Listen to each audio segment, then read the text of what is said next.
Селянин на ринку стоїть відособлено та й кричить: «Яблуко з Чорнобиля! Яблуко з Чорнобиля!»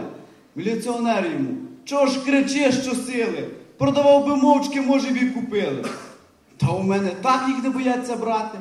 Декотрі для тьощі, декотрі для зятя.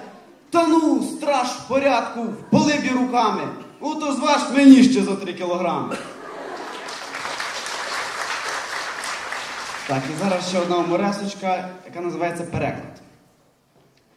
2 філологи-студенти, зелені та рані, за пляшкою дискусію вели в ресторані.